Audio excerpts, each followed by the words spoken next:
He's not I had loaded. to, Oh, there we go. There I we guess I go. had to disconnect. Finally, I was yes, in. yes, yes. Let's get started. Let's get started. I'm, Okay, okay, okay. I'm All right, I'm sorry. gonna drop everybody. All right, see you. Go ahead, Tim. What were we saying? I had to disconnect and then like reconnect or something. It was That's weird. fine. As long as you're here. Yeah. All right. Now we're beginning our next debate. Finally, this is great. Yeah. Man, Sorry about I that. was like hoping that you get on time. This is great. I was trying for Right half at an the nick of hour though. time. That was. Huh? He was trying for half an hour, he said. Yeah, you were. I saw that you were trying for a half hour.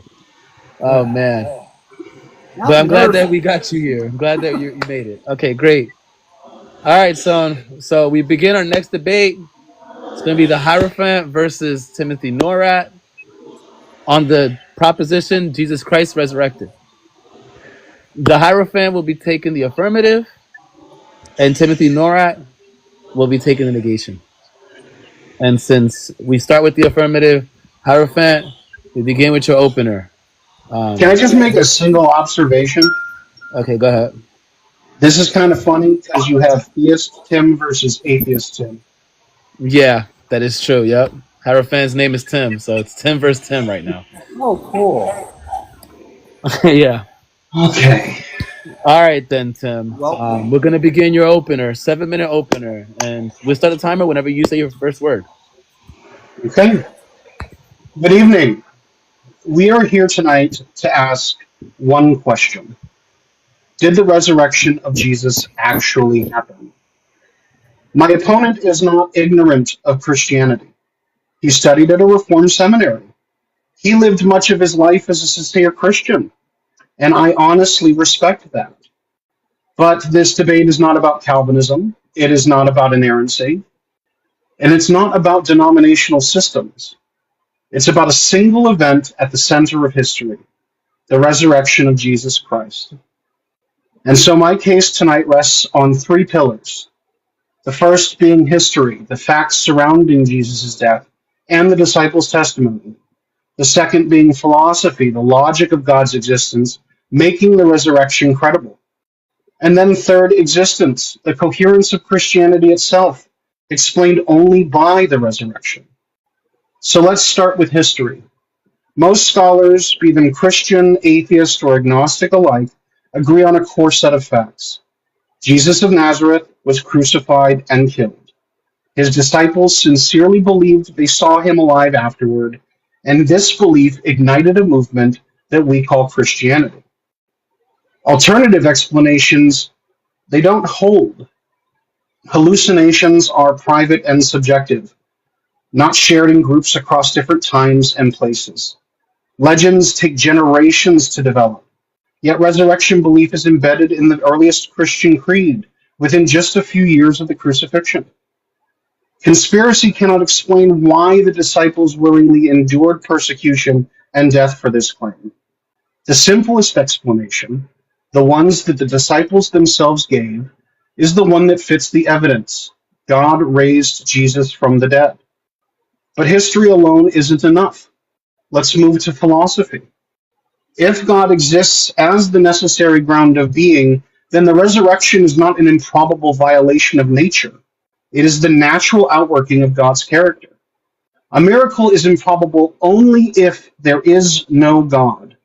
But if God does exist, omnipotent, omniscient, and life-giving, then resurrection is not just possible, it's expected. And it is where divine necessity and human contingency intersect in history. And finally, existence. Why does Christianity exist at all? If Jesus stayed dead, there would be no Christianity. The disciples would go home, and another failed Messiah would be forgotten. But if Jesus rose, then history itself is reordered around him. That is why the resurrection is not just historical or philosophical. It is existential. It explains the persistence, the power, and the hope of the Christian faith. Now, my opponent may say, I know all of this. I was a believer once, and I respect that testimony. But sincerity in and in leaving Christianity does not erase history. It does not undo logic. It does not alter the structure of reality. Most people leave Christianity over inerrancy questions, church culture, or the problem of evil. And those are indeed real issues. But that is not tonight's debate. Tonight's debate is about one event, the resurrection. And the evidence points to yes. So let me close. The historical evidence is best explained by the resurrection. The philosophical framework of God's existence makes it credible, and the existential coherence of Christianity makes it enduring. History, philosophy, existence. The resurrection is not wishful thinking. It is the event that grounds faith, explains history, and reveals the God who is the source of all being. Thank you. All right, thank you, Tim. So that'll conclude your opener. Now, T Rock will begin your 7-minute opener, and we'll start your timer whenever you say your first word. I appreciate that, Heirophant. You did a great job. The question of whether or not Jesus resurrected from the dead is a historical question. I agree with my opponent. But history is a study of what happened in the past. It's also a science that involves probability rather than absolute certainty. I can tell you, for example, with absolute certainty that 3 plus 4 equals 7. That's how math works. Math involves certainty. History doesn't. I can't tell you with absolute certainty that Abraham Lincoln was an American president. There's always that possibility that I could be wrong. It could, for example, be some type of elaborate hoax. However, I can, based upon all the available evidence for Lincoln, determine that Abraham Lincoln was probably an American president. The threshold of probability usually exists in the middle of the spectrum. So if I can cross that threshold of greater than 50% probability, then I can say such and such probably happened. Give me 1 second here. Also, if I have a set of probabilities and I compare them, I can pick out the most probable within that set and say that this is the best explanation. For example, suppose we were to do this with the resurrection. Suppose I compared two possibilities. Number 1, Jesus resurrected. And number 2, Jesus was impersonated after the resurrection. Which is more probable? Well, clearly, before we even examine any of the evidence, we can say that number 2 is far more probable than number 1. Number 1 is an extraordinary claim, Jesus resurrected, and number 1 would also require an extraordinary amount of evidence to prove. However, number 2, Jesus was impersonated, is much less of an extraordinary claim. The burden of proof is much lower.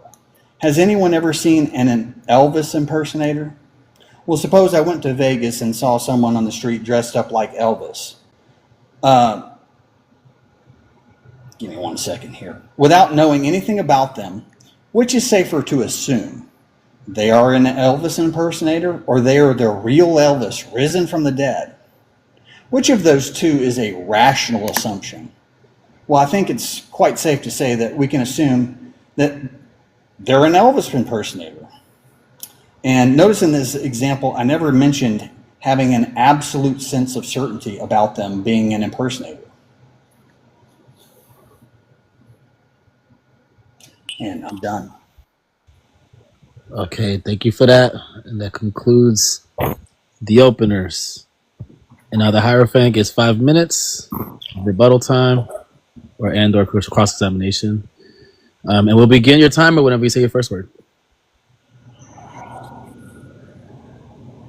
So you mentioned threshold of probability, and I'm just stating this because you just stated it in your opener. You would agree that historical reasoning rarely delivers absolute certainty, correct? I'm sorry, I had a little hard time hearing you. Could you repeat that? I said you mentioned a threshold of probability, and so you would agree that historical reasoning rarely delivers absolute certainty, correct? Correct. Yeah. So historians typically evaluate what explanation best fits the evidence, correct? Correct. And so our discussion is about which explanation best fits evidence surrounding Jesus' death and the disciples' claims, yes? The last part, could you repeat that? Something about the disciples? Yeah, our discussion is about which explanation best fits the evidence surrounding Jesus' death and his disciples' claims. Right. I didn't quite understand your point, but Well, then my next question is: you suggested that the resurrection is extraordinary and compared it to an impersonator. Would you then agree that this implies a coordinated hoax? no, I'm actually not trying to argue that there was an impersonator necessarily, but I'm trying Sure, to. I reclaim my time.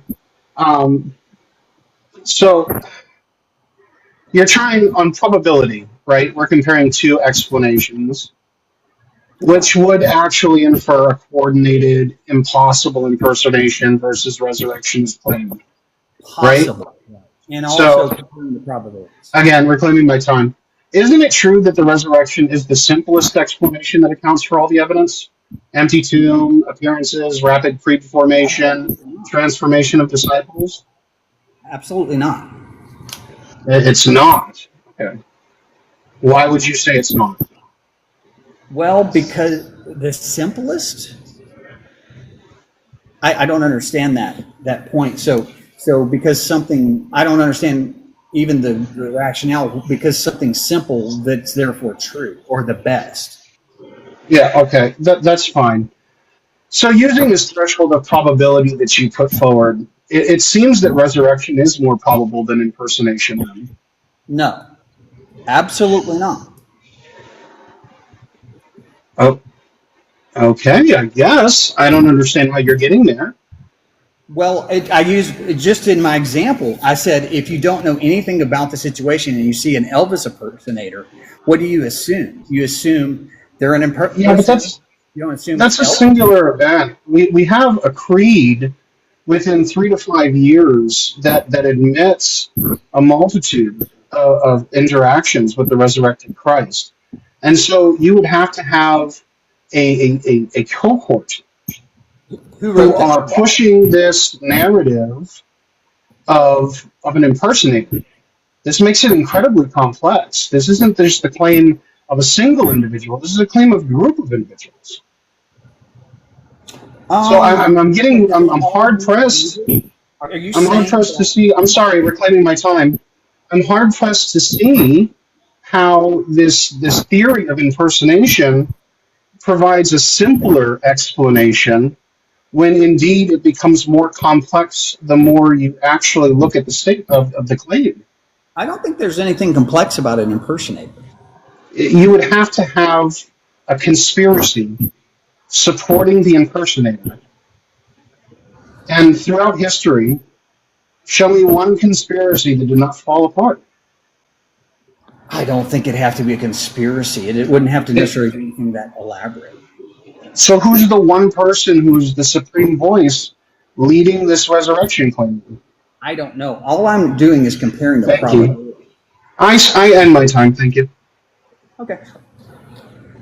Okay, that wraps up the first round of cross examination for Heirophant. Um, Tim, when you say your first word, we'll start your timer.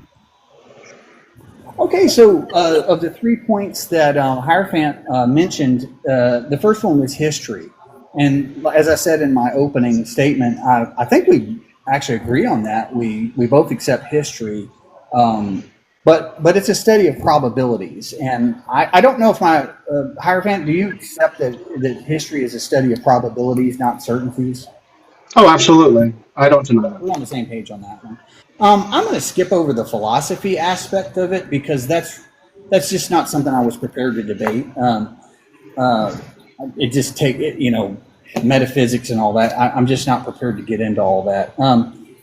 The coherence of Christianity itself, I do want to talk about that a little bit. Are you do you own a gospel synopsis, Hierophant?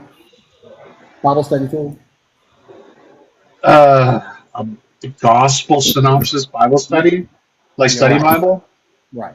The closest I guess I would say is to that would I have a copy of Sproul's Reformational Study Bible. So I'm assuming that might be your. Okay, so I'm going to kind of, if you could pause, I was kind of waiting on that. Okay, so It's eating up my time here, but so like the gospel synopsis takes the four gospels, Matthew, Mark, Luke, and John, and it compares them side by side.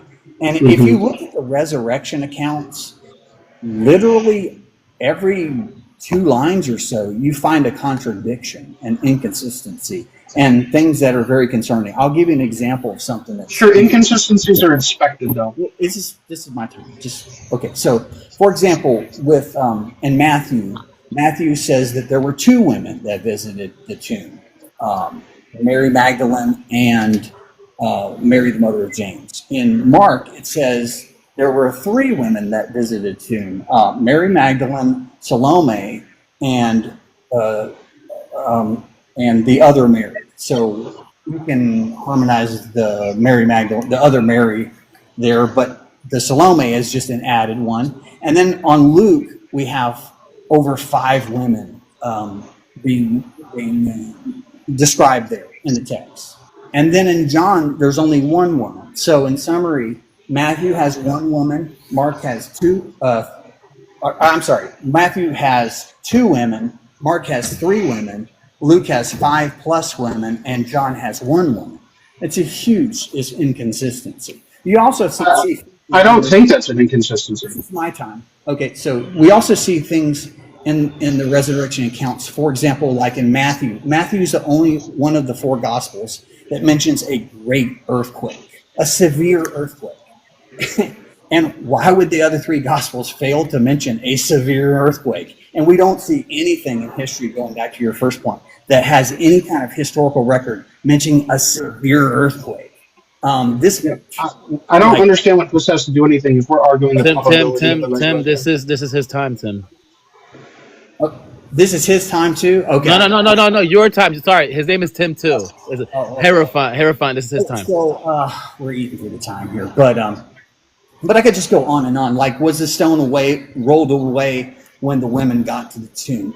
Like, one gospel says it was, and one gospel says it was rolled away when they got there. It was rolled away as they got there. So inconsistency there. Um, I mean, where did the disciples meet Jesus after the resurrection? One says atop a mountain in the sea of in Galilee. The other gospels say that one said they met him on the road to Emmaus. One says they met him inside of a home. So which is it? I mean, these are all inconsistencies in the text. I mean, one of them talks about the Roman guards. Like the Pharisees came up to them and said, "Hey, I think you should make up the story that you were sleeping on guard duty." That makes no sense at all, because if we all know that a Roman caught sleeping on guard duty, the punishment for that would be like unalivement. So these are not coherent Christianity. I mean, this is not coherency. This is inconsistency, wild inconsistency of stories. And I mean, I know you didn't argue with the text. I find it ironic. Most of my argument was based on the text of the Bible. So I'll stop there. Okay, that'll conclude your time. Okay, on to the second round of rebuttals. Hierophant, we'll start your timer whenever you say your first word. I think it's interesting that you bring up like the number of women instead of asking the correct question, that in first century Judea, why would a woman be named as the first witness at all? And so being hung up on whether there was one, two, five, 50 doesn't matter. The audacity of the claim is placing a woman there as the first witness in the first place. That is not expected, nor would it ever be, especially in the first century Levant. But moving on, I do have some questions for you. You don't deny that if God exists, resurrection is possible, right? That's a big if. So if God exists, then yeah, I guess Resurrection is possible. sure, Yeah, yeah, hypothetically. yeah. But you'd agree that denying God's existence is a separate claim from whether Jesus rose, correct? Denying God's existence. I don't deny God's existence. All right, that's fine. Moving on. So historically, right, we must judge the evidence on its own merits, not by ruling out miracles a priori. Wouldn't you agree? I had a hard time hearing you. I apologize. So, in the idea of like giving a judgment of the historicity of the claim, right? We judge the evidence on its own merits. We do not rule out things like miracles a priori. Would you agree? No, I don't agree with that. Because So, miracles, that you have to prove the miracle. So when you no. claim the miracle, you have to prove the miracle. The burden So, of if proof. again, reclaiming my time, if you assume miracles can't happen, then you've already decided the outcome before looking at the evidence, right? Okay, I don't know if I'm allowed to answer or not, but I'm not assuming that miracles didn't happen. What I'm saying is the burden of proof rests upon the person making the claim to prove the claim that Yeah, the sure. miracle. Reclaiming my time, right? But in your counters, your naturalistic explanations, they all have problems in and of themselves, don't they? No. They don't, Well, point a problem out. right? Again, you brought up this impersonator, right? And it's ridiculous to believe that a single person meeting an impersonator somehow convinced, eventually over 2,000 years, 2 billion people to believe this story. So But there if would have to be, again, sorry, there would have to be some kind of conspiracy behind the impersonation, which increases the level of complexity and reduces its probability. Do you agree? no, totally disagree. I don't know how you're getting there then, Okay, so you said it's ridiculous right? to assume an impersonator. I think it's ridiculous to assume that a resurrection happened. Well, if God exists, resurrection is not an improbable thing. If God does not exist, That's sure, insane, Jeff. You right? can't, I don't But know. moving on, right? You know that Christianity exploded out of the first century, yes? Out of the first century? No, It did not not explode out out of of the the first. first century. Maybe the fourth century it did. I don't know what history you're looking at, but nevertheless, again, and these to push my point, right? These first Christians proclaimed Jesus' resurrection the centerpiece, not just an afterthought. Is that a question? That is a question, right? The resurrection of Jesus Christ has been, from the very beginning, the centerpiece of Christian theology, correct? Possibly. That's debatable. I'd like to see sourcing on that. Moving on. Isn't it true that this movement grew under persecution without military power or political backing? So because of something grew under persecution, Yes or that's no, please? Is it true that the movement grew under persecution without military power or political backing? not true. Well, that's false, unfortunately. Um, No, I disagree. If the disciples, moving on, had knowingly fabricated the resurrection through this impersonation that you're putting forth, aside from the complexity of conspiracy, what did they gain? Wealth, power, status? Did they gain anything? I'll Sorry. take your silence. That's fine. Instead, right? They faced prisons, beatings, unalivement, didn't they? Yes, I do agree with that point. Right? So doesn't that suggest sincerity to them, at the minimum, and something real driving them at a maximum? I agree with you there. Yeah, that's That's time. the end of my time. Okay, thank you. So we move on to the third and final cross examination. So No, sorry, no, not the third. There's a second cross examination with Tim. Go ahead, Tim. I get a rebuttal, I think. So you're saying that, and I try to take notes, but it's hard to listen to you and take notes. I have a hard time, and had a little bit of hard time hearing you. I apologize. But so you started out with one point about the women witnesses. So how far-fetched is it that you're saying that because women were included in the as the first witnesses, that is just like a hardcore evidence that a resurrection exists? I have a hard time believing that. I mean, I hate to admit this, but from a historical perspective, women were unimportant. women were not considered credible witnesses. But if you were writing a story, you can write a story about whatever you want. It can defy social norms, etc. So I don't find that to be a strong point. Now you said it's ridiculous to assume an impersonator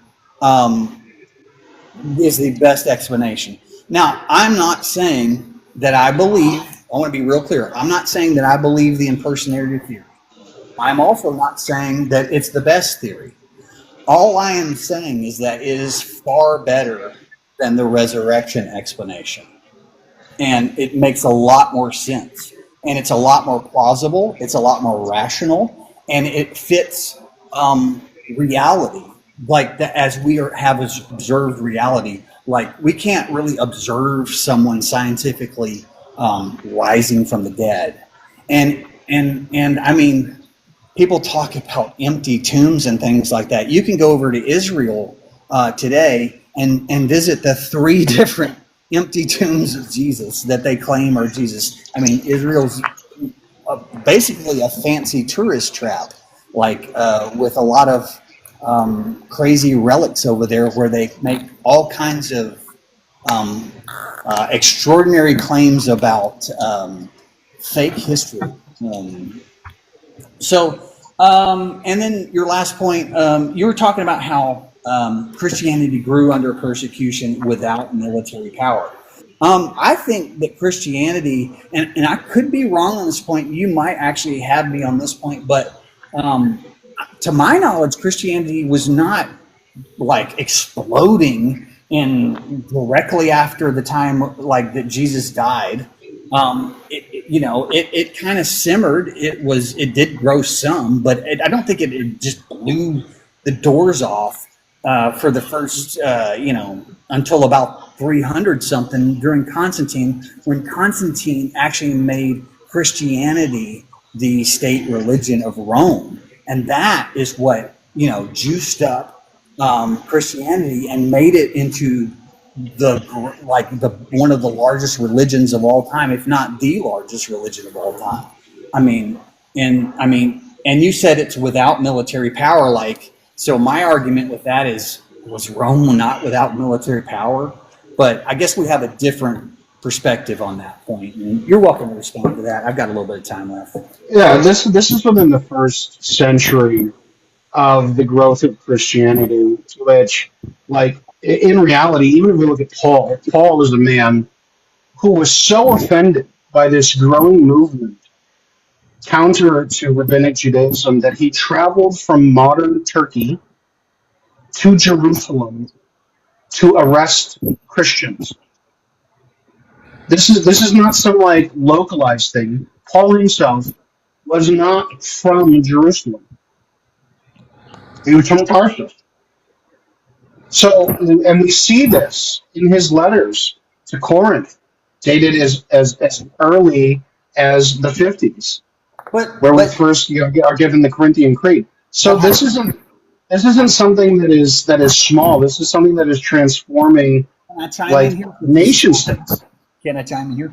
But Paul never witnessed the resurrection. Wait, let me pause the time real quick so you can understand. Tim, this is your time. You do whatever you want with your time. You could always be generous with my time. Paul didn't ever witness the resurrection. In fact, he never actually met Jesus. He had a vision of Jesus on the road to Damascus. Mm-hmm. And it was affirmed when he met with Peter and James 3 years later and was given the creed. A what now? And then within 12 to 15 years, repeated the creed in his first letter to the Corinthians. But it's just a creed, man. It's just something they came up with. This is a statement of belief. Yes, it is. I agree. But this is the center point of the entire faith. If it's false, it falls apart. That's debatable. Okay, and that concludes the second round of the rebuttals. All right, on to the third rounds of the rebuttals. Tim, we'll start your timer whenever you say your first word. Me? I would like to. I'm sorry, it's Heirophant. I'm sorry. You guys are both Tim. I've never gone by Tim, so call me Rock. Rock? Okay, I'll call you Rock and I'll call him Heirophant. I'll make sure not to say Tim. All right, go Okay. ahead, Hierophant. So my opponent, as you can see, and I actually agree on a couple points. Um, Jesus existed. He was crucified. His disciples sincerely believe he rose. The disagreement is over what best explains those facts. I argue the resurrection is the most coherent explanation when judged historically, philosophically, and existentially. On history, the naturalistic theories collapse under scrutiny. Again, hallucinations. Psychologists agree group hallucinations are possible. No appearances to individuals and groups. Skeptics like Paul and James. Statements like there were over 500 at once. No parallel exists. Conspiracy, which goes into the impersonation thing. The disciples gained no wealth and no power in the first century of the church's growth, only persecution and death. And guess what? Liars make bad martyrs.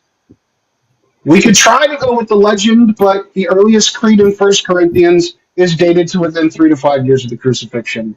And legends take generations, not months. So even skeptical scholars admit that the disciples had real experiences they believed of the risen Jesus. The question is, what explains them? My opponent wants to give some possible explanation, but that's not really a historical argument. It's just a philosophical presupposition. Because if God exists, resurrection is possible. To say it's not to say it's impossible is not evidence; it's bias. History demands we look at the evidence first and then ask what best explains it. Naturalistic theories break down. The resurrection uniquely explains things like the empty tomb, the transformation of the disciples from fishermen fearful for their lives into men who are willing to go into death to proclaim this, and the rise of Christianity. Dismissing it simply because it involves God or some other thing is stacking the deck, deciding the outcome even before hearing the evidence. And that's not skepticism, that's dogmatism. And finally, existence, the resurrection is not about just ancient data. It's about world shaping reality. Christianity erupted from a defeated, scattered band of peasants into one of the most transformative movements in history, all centered on one single claim: He is risen. Billions today testify to encountering the risen Christ, and the transformation is existentially undeniable. A movement this massive doesn't just spring from hallucination, myth, or fraud. It points to something real, something true, and something living. So we're left with this. The history points to something extraordinary. The philosophy says we can't rule it out unless we're already closed-minded. And the existence of the church shows the power of that reality still at work. The resurrection is not just the best explanation. It's the only explanation that does justice to all three. I cede my time. Thanks. All right, that will conclude the third round for Hierophant. Now, T-Rock, you get 5 minutes of rebuttal. This is your last rebuttal time, and you begin whenever you say your first word. Yeah, you ended on something that kind of shocked me. So you said it was like the only explanation. I think that's maybe the most ridiculous thing that you've actually said this whole debate. Like, it's not the only explanation. It's one of the worst. I don't know if it's the worst explanation, but it's one of the worst explanations that has the least amount of evidence. And we do agree that, you follow the evidence wherever it leads. I think we could be on the same page on that point. But, you mentioned hallucinations. I mean, that's not my argument, actually. I never mentioned hallucinations. So that's kind of a straw man, and I was kind of surprised that you went into that. Myth and legend have to develop over time. Well, how long did it take, Stan Lee to write Marvel comic books? I mean, you could write stories in a much shorter period of time, and you can also harmonize those stories and edit them and things like that over a much shorter length of time. You don't need hundreds of years to do that. It's not. And one thing that I'll just throw out a possible explanation for the resurrection, maybe it's just a literary invention to align with some things, fulfill prophecies of the Old Testament or something like that. Like like to create this Messiah thing and to lend credence to Jesus's messiahship or something. I don't know. You said in your last rebuttal that the disciples experienced it. The disciples experienced it. Okay, quick question: yes or no? Were the Gospels written by eyewitnesses? The Matthew, Mark, Luke, and John. We don't know.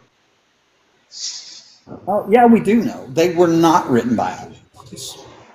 And I don't know anybody who's a scholar that's making the argument that they were indeed written by eyewitnesses.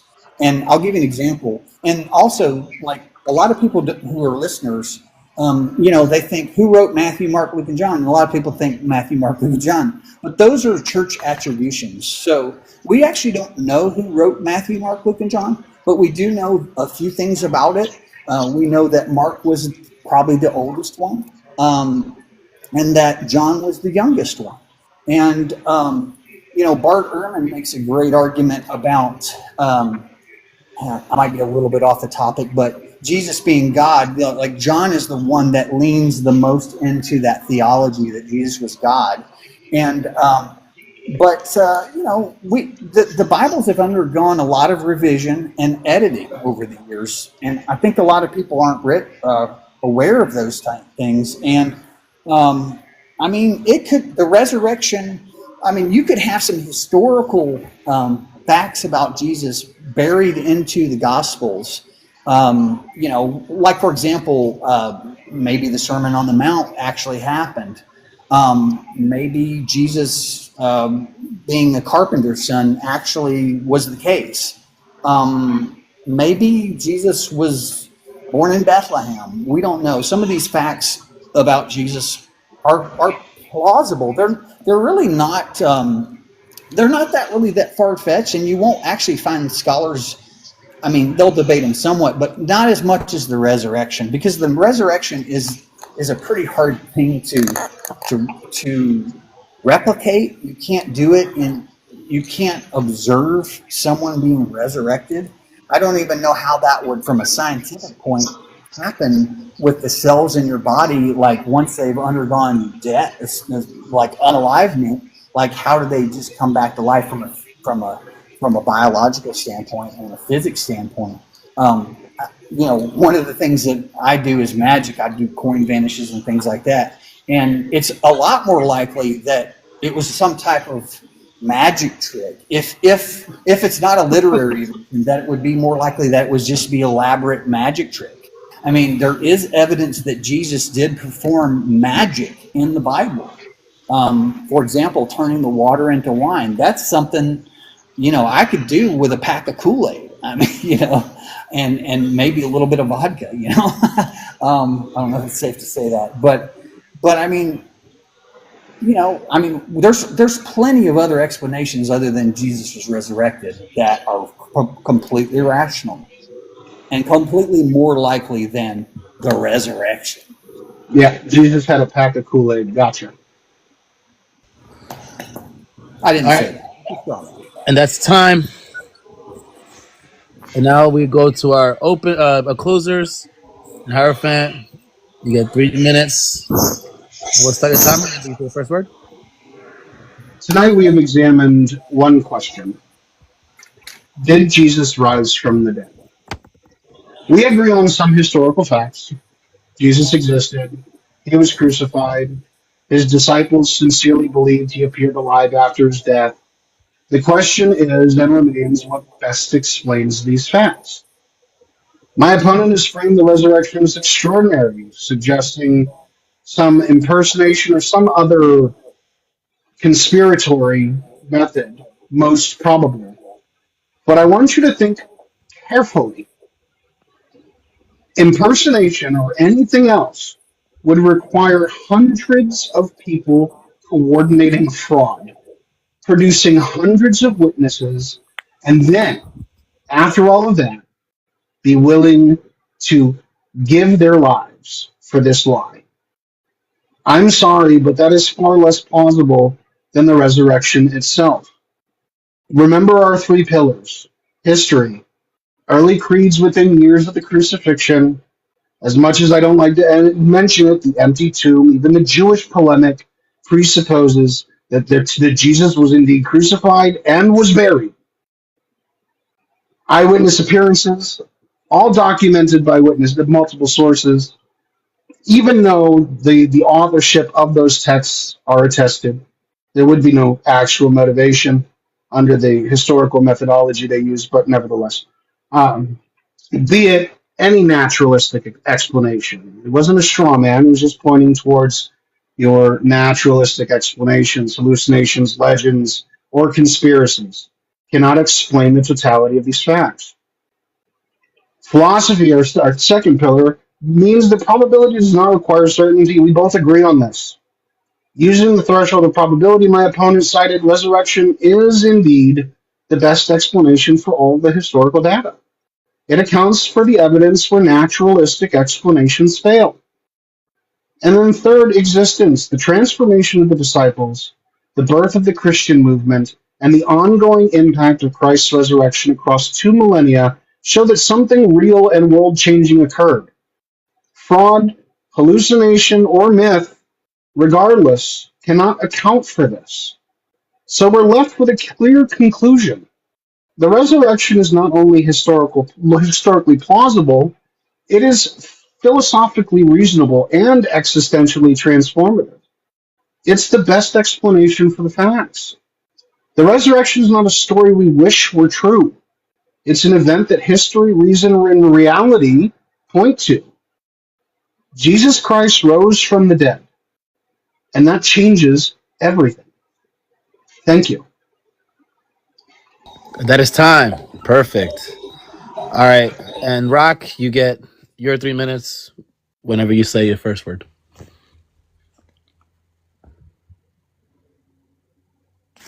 Rock, you're muted. Hold on. You could unmute. I invited us. There you go. All right. The last line of your, oops, I'm getting an echo. Sorry, it's probably me. The last line of my opponent's argument was Jesus Christ rose from the dead and that changes everything. Well, guess what? That's an assertion. And the way burden of proof works, the person who makes the assertion has the burden of proof to prove the assertion. I want to be crystal clear. I'm not claiming that I know what happened with any sense of certainty. That's like the God of the gaps fallacy. But to claim that I know something when I the God of the gaps fallacy. But to claim that I know something when I don't know something, that's a God of the gaps.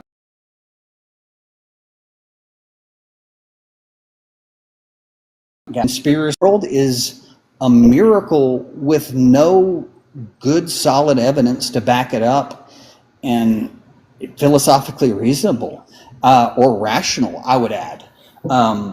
So one thing I really like to talk about with a lot of people is, what is rationality? Like if I say that I have a pink unicorn in my hand, and that pink unicorn grants me wishes whenever I want, is it rational to believe that? Or is the default is it rational to believe that I have a pink unicorn in my hand that grants me wishes? No, it's not. Now, what if I started giving you more and more and more and more evidence to prove that? What if I actually had a pink unicorn in my hand? Then I might actually be able to provide you a sufficient amount of evidence to prove that. But because there is no pink unicorn, and I sort of just made that up, it's kind of like the resurrection. There is a lack of evidence to support this extraordinary claim. And extraordinary claims always require an extraordinary amount of evidence to prove. And the burden of proof always rests upon the person making the assertion. So what is the default? If you don't know what something is, the default is always, the rational default in light of insufficient evidence is always unbelief. I end my time. I'm done. Oh, that'll conclude. Try to end. I'm trying to end the timer. Here. Yeah, I'm done. Do you guys hear me? Am I not heard? Yeah. I can hear you. You guys hear Okay, me? okay, great. No, because for a second I thought you guys couldn't hear me. Okay, great. All right, great. All right, just making sure because people aren't okay. Okay, it's good. All right. So, yeah, that concludes the debate, and now the judges are gonna give the critiques. Starting with Flenser now. I guess it's Flenser's turn. Okay, yeah, this is a really good debate. I really appreciate everything that y'all brought to the table. You'll both have a good amount of historical knowledge and awareness of the arguments for and against. So I definitely want to thank y'all for bringing that. I think Hierophant's opening was really quite good. Went through kind of the minimal facts that historians can agree on, about how naturalistic explanations fail, the existence of Christianity being evidence in and of itself for the fact of the resurrection, and then made the general abductive case that resurrection best explains all of these disparate facts, especially given his claim that the naturalistic ones fail. Tim, T-Rock, I thought it was good. You both kind of agreed on that it was a historical question of probability and not certainty, and you kind of reiterated that, gave the Lincoln example. Said that to believe something, you need to move kind of across this threshold, right? This 1/2 or whatever it was that you said exactly, and that what's needed is to compare varying hypotheses and to see which one is more probable. So I think you all were really, really quite similar on the strength of the opening. I think I'd have to give it to Hierophant. I thought he was just a little more clear in his strategy of how he wanted to go and establish the resurrection. When we moved to the cross-examination, that was a little frustrating for me. I think Hierophant, you would ask a question and then didn't really allow Tim to answer it. I felt you reclaimed your time kind of before we got to hear the answer, so it seemed more like a rhetorical question at best. And then for Tim's cross, I thought that was good. It was a good initial cross-examination. I thought you all went really, really well back and forth throughout the totality of your crosses. I think there were very few issues that were brought up that weren't picked up, that weren't addressed. Women being reliable witnesses, the historicity of whether Christianity grew explosively from the first century on. I think those are good debates, good things to hash out in the debate, and you all did. And I think the closings for both of you all, for Hierophant, did a good job of kind of reiterating all the points that you wanted to make. I thought the one point that I felt wasn't nailed, or I don't even know that it was really brought up, was moving from something being possible to something being probable. So you said, like, if God exists, then miracles are possible. I never really heard a strong case for why that made it probable.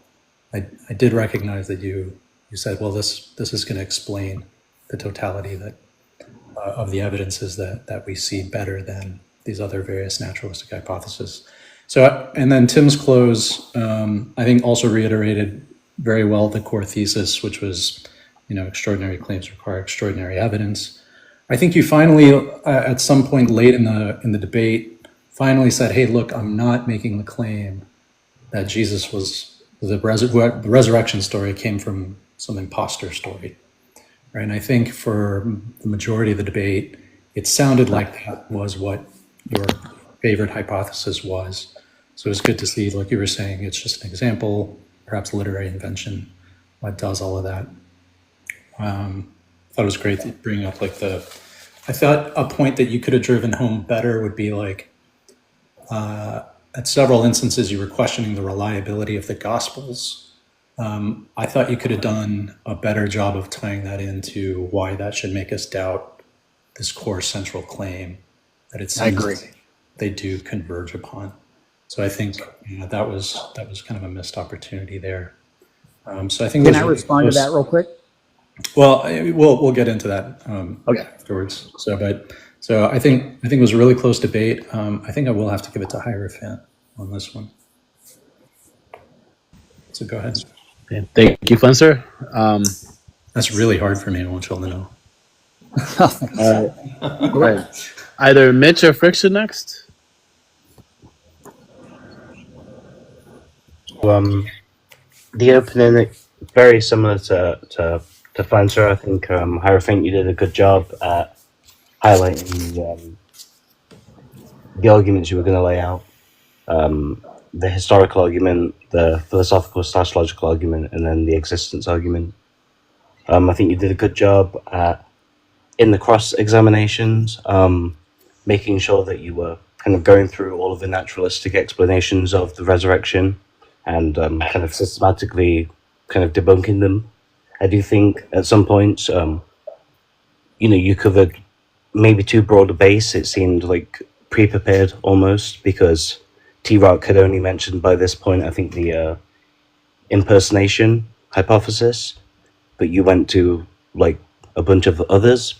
Don't think that's necessarily a negative, but it did seem a little pre-prepared. So, and then in the closing, I think Hierophant, you did really well to reiterate all your points. So you scored pretty highly, and then for T-Rock, opening really good. You gave you gave a clear like concession where you agree on the history, but does that actually this is a probabilistic claim? Does it raise the probability above a certain threshold, and then you set that threshold? In the cross examinations, you seem to flip flop between positions. It wasn't clear what you were defending.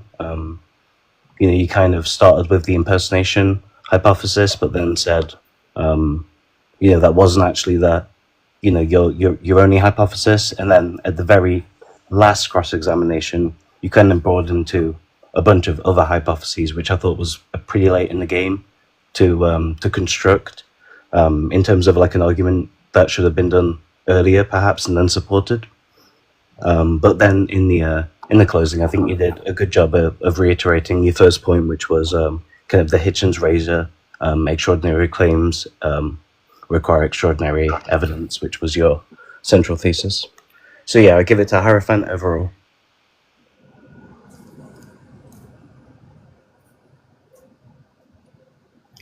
Yeah, okay. So yeah, Friction's So, next. Go ahead. yes, can you hear me? Yeah, go ahead. Sorry. Yeah, I'm just going to say, I thought Hierophant's basic structure to his opening was pretty good. Full disclosure, I don't think it's a good argument, but it was made all right. Basically, sort of minimal facts, and then appealing to certain facts about the Christianity. And I'm having a hard time hearing you, man. so let me put my device in a bit of a different position. Is this any better? Yeah. Yeah. So that was decent, and then the with Timothy's response in terms of the just comparing the likelihood of this versus the example of the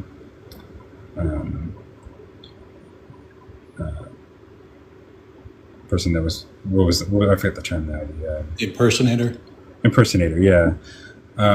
That seemed all right. I feel like the point could have been fleshed out a bit better, but it seemed fine to me. But overall, I think it seemed to me that throughout the discussion, especially in the rebuttals, that Hierophant's points were largely unaddressed, and so I'd give the win to him overall. I could say more, but I'll just leave it at that.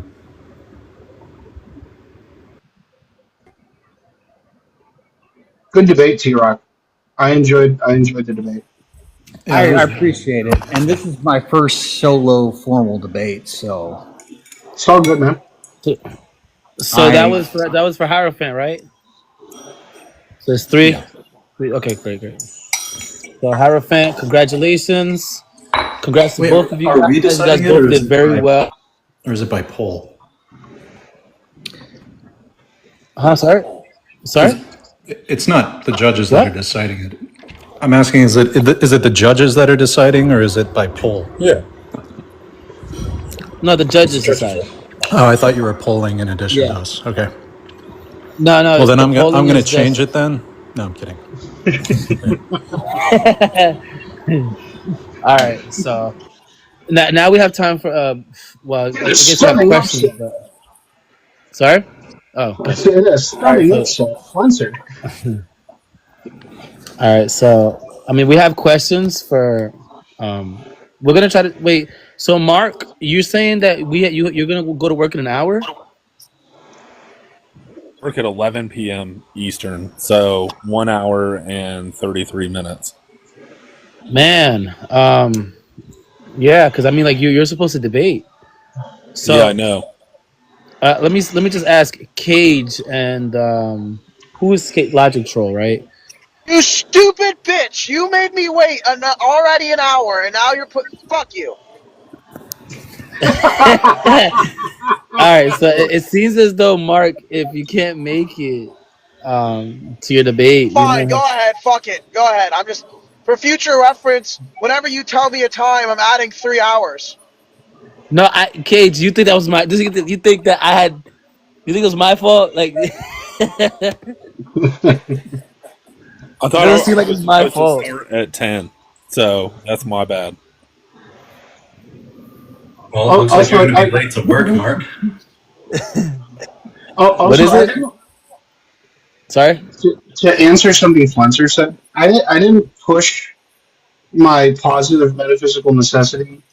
But it is like if the necessary being exists and necessary enters contingency, necessary cannot maintain necessity if it subsumes itself to contingency. So it can't reach a terminality. So the resurrection would be the only like plausible explanation because the necessity can't terminate itself in contingency. No. It wouldn't be necessary. Well, All now right, we're into Jeffrey like kind Truth, of you have like a Oh, sorry. Go ahead. Go. oh, sorry, if I can just like head off the Q&A bit. T Rock, Yeah. Hierophant's logical claim was something like God existing would raise the probability of a resurrection, right? But that's to say that like some other belief that you don't have would raise the probability of the thesis in this debate. So I would have loved to have seen you push back against that. Like it's basically he begged the question in his logical So claim. God existing would raise the probability, but it doesn't. You don't have evidence, so Would have loved to have seen you that's the like push that problem. out in the debate because I thought that was a really like weak logical But you point. still lack evidence. You Hmm. have a major lack of evidence going on. So I'm kind of. Can I just say something real quick? I'm a little disappointed in myself a little bit. I think I had a little bit too much focus on the impersonator theory. I only wanted to use that as an example, but I think I gave people the impression that that was my go-to thing, and I really don't have a go-to thing. I just don't believe. I don't exactly have a position. I just don't believe the position that the resurrection occurred. So I So don't have the burden of proof to prove a position. I don't have a burden of proof to prove the impersonator theory or to prove all these things. And I know they were saying he was debunking everything, but I don't think he was debunking everything. I mean, he was trying to like dismiss those things, but there's still a better explanation than resurrection, even if they're not a good explanation. Yeah, I think you could have pressed harder on, well, what's the prior probability of the And resurrection. another thing I forgot to mention that was kind of one of my golden or my silver bullets, and I totally forgot to mention it, but there's so many mentions in the Bible itself of the disciples not recognizing Jesus, and I totally forgot to mention that point. There's like 5 or 6 examples of it, Yeah, they're and pretty clueless. I totally forgot to mention that point, and that's I regret that. But I mentioned it now, so and I really don't care to. I don't care about winning and losing debates. Oh, I don't care. I just enjoyed it a lot. My counter to that T-Rock would be that they wouldn't have expected it to begin with. All right, let's try to move it along. So, Jeff for Truth, you have any questions? I think it's just more of a comment. So I understood that debate a lot better, since I it's wrote it just for you, Jeff, for Truth. down my alley. And T-Rock, I understood the judge's responses to the debate. You have the correct position that Jesus did not resurrect from the dead, but you didn't argue it very well. And so I want to encourage you to watch my debate next Friday, or come watch my channel, or come join my live. And because Hierophant is making all sorts of claims that are not even corroborated by the evidence. He's saying like it's a factual statement that the creed of 1 Corinthians 15:3 was dated to the 30s. That is an absolute baseless claim with no support whatsoever. In fact, no letter of Paul can be has any reliable evidence to date to the 1st century. The first time 1 Corinthians ever shows up in history is in But is in creeds don't really bother me. 144. Me creeds don't really dating up to 55. But whatever, Jeff. Do you have a question, or are you just going to keep No, yapping? it was just a comment and encouragement for T-Rock. Well, I'll say this, Jeff. Like, I mean, I did think about what you said about simplicity, and I'm like, I bet Jeff will like mine a little bit better because I talk and I don't use as many big words because one of my backgrounds is elementary ed, so I have to kind of lower the the vocabulary. I have a lower level of vocabulary. I'm just being honest. And I'm also a custodian. I'm not like a professional. I clean toilets for a living. Like, I have a minor in Bible, but I did study Bible. I actually have a little bit more than a minor, but technically speaking, I just have a minor in Bible. So I'm going up against somebody that MDiv, going on their doctorate, So Or I'll call in if I have All right, to. let's move in. You're calling late? Can I say one thing though, too, real quick? Okay, let's move on. I thought you did a great job in terms of the professionalism. Like you did a really professional level presentation. I thought you did really good. And listen, I do want to say to you, like, this is something Mitch and Flenser picked up on. Don't blame yourself for the impersonating thing. I made that your thing in my argument. Yeah. Like, I made it your thing. I kept pushing it on purpose. Oh, okay. Cool. Mm-hmm. Yeah, that's pretty cool. All right, cool. We call that sophistry. I didn't know what you were doing. I didn't realize you were scheming something on me, man. I thought you were my friend. No, I'm just kidding. We can still be friends. It's all cool. Yeah. I just enjoyed it. I live for stuff like this. I enjoy the heck out of stuff like this. I don't like screaming matches. I like more intelligent, back and forth, like that. Because I feel like you learn something, that way. All right, Prook, you have a question?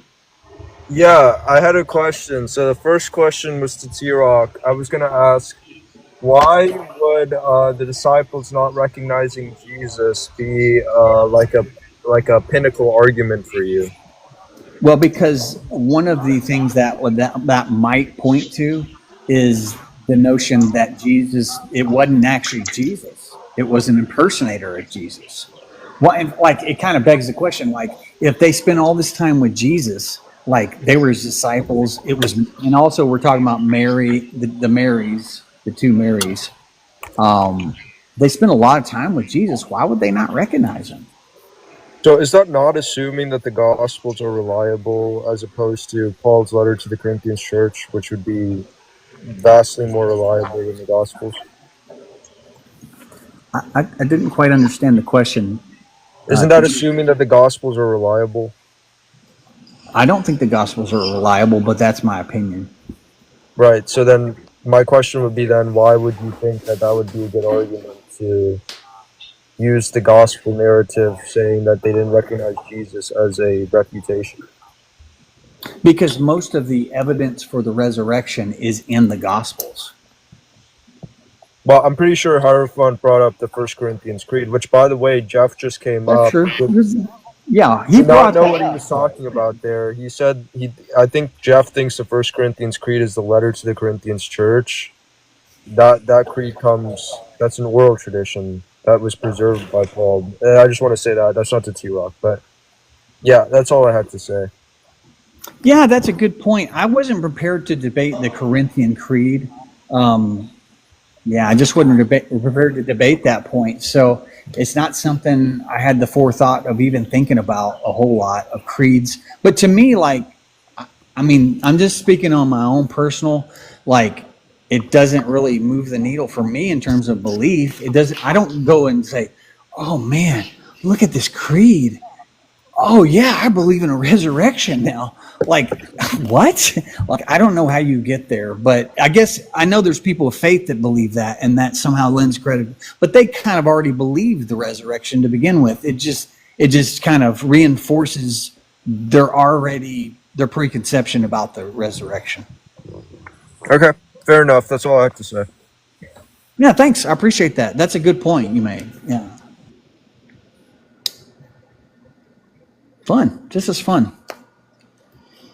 I will say you can get a lot of mileage out of the literary device explanation.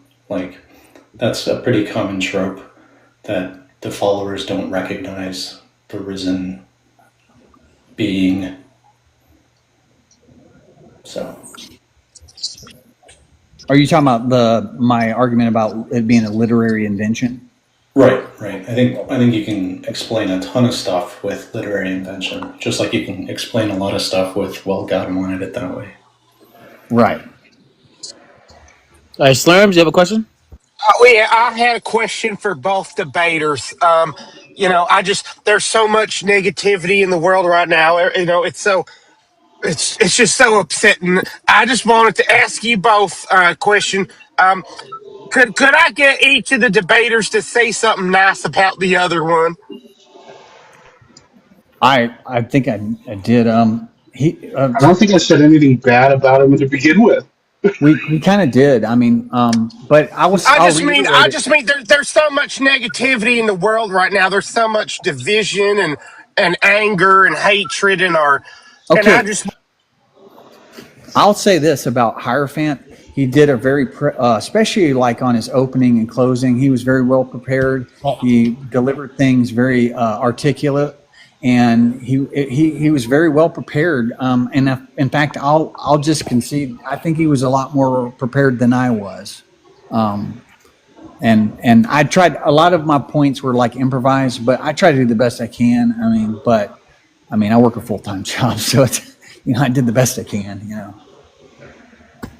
All right, we're just looking for either Placide or Logic Troll to answer me on whether or not he wants to postpone his debate so that we can put Mark and Placide's debate up next. I'm just waiting on Placide if he wants to come. I mean, I shared the live with him. I don't know if he's here. Placide, are you here?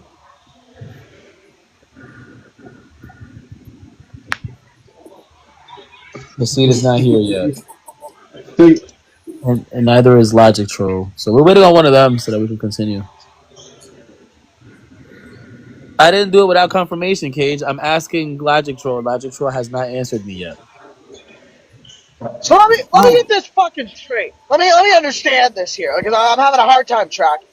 Okay, go ahead. You, in response to content-related reasons, formed the belief that we should move Cage's debate back an hour. But on those content-related reasons, they were vacuous because there was no actual fact.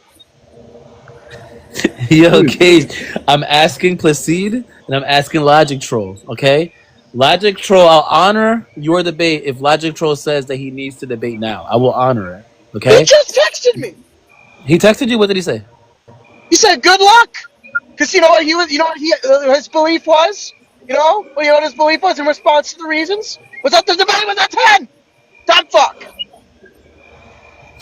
Yo, I didn't look. This was last minute. Mark just told me now that he had to go to work in an hour. This is not something that I'm I calling do. Fuck you, off. Mark. I'm going to be teacupping here soon, and I'm going to call in and say I'll be late for your You debate. better not fucking call. Well, that is insane. This is a TikTok debate, motherfucker. You got bills to pay. I Well, can if be he an wins the hour late. debate, then it'll count. Like he's making more money off of the Let's be debate. so fucking for real, all right? I'm not gonna say it. We can always debate aesthetic realism right now, Cage. No, wait, hold on. No. This is not a debate between you two. Okay, it's formatted and scheduled for Logic Troll to Itching to debate let that shit Kings. bust. So, Mark, are you saying that you're willing to just keep your time, or you still have to Yeah, debate now? I'm You got willing to to keep debate. my time, or if I could go next, I don't care. I'm flexible. I'm Okay, flexible. great. Well, look, I have a preference that you don't call into work. Yeah, I Jesus do Christ. too, but it doesn't look Well, like evidently, either of our no. interlocutors are here either Yeah, way. we'll just wait. We'll wait. If Placide comes here first, or if Logic Troll comes here, It's like we'll see. 7 p.m. for Logic. Why in the fuck is he late? Actually, Oh it's yeah, for Logic 6:42 for Troll's on the him. West Coast, right? Yeah. Mm. No, Jim, no, Mitch. Yaya's attitudes towards given people have no bearing on my behavior normatively at all. I'm going to head out of here, guys. Nice. Thank you for having me. Okay, Take care, thank you for T-Rock. coming. Well Enjoy done. your Take Good care. weekend, job. okay? Great Oh, job. look at me. My name's Mark. Oh, I work for a living. Oh, stupid. All right, we're just waiting on Placide or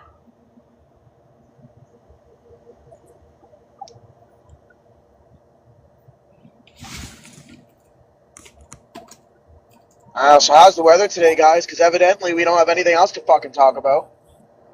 no. We have. Out where I'm at. We're just Yeah. waiting on either Placide or Logic Troll. Yeah, and while we're waiting on them, I just want to say to whichever one of you motherfuckers kicked me, I swear.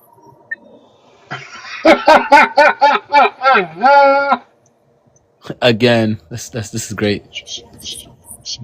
No, I believe you support me, Mitch, in a platonic friend. Oh, we'll go Cage type of way. It still doesn't motivate me. That's like saying Ronaldo Messi should be motivated by any number of his fans to hold the behavior that he wouldn't otherwise have simply in lieu of that motivation, or simply in lieu of the attitudes of his fan. That's stupid. And yes, I'm equating you two to being all Messi's fans. Okay. Why does Jim think I'm the affirmative? Like, what the fuck is going on here?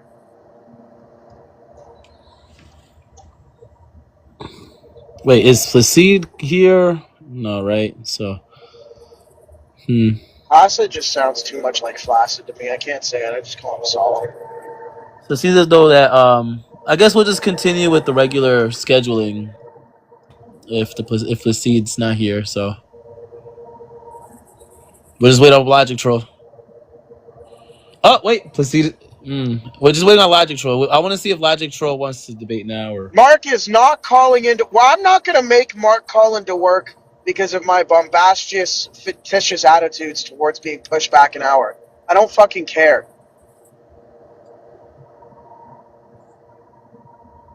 Mark, I know you're listening, Mark. Okay, so Placide said he'll be here. He can be here. It just depends on whether or not Logic Troll accepts the change or if they want to debate now. So we'll see. Well, what happens if? Yes. Okay, great. So Logic Troll, do you want to push back your debate for to be the next debate instead of now, or do you want to debate now? The most. Yeah, Mark is Mark here. What it also got to honor what my opponent is saying too, but I don't Yeah, mind whatever. I ask both. I ask both Dude, of he's them. too Of course. nice. I can't do this to him, bro. Like, I can't.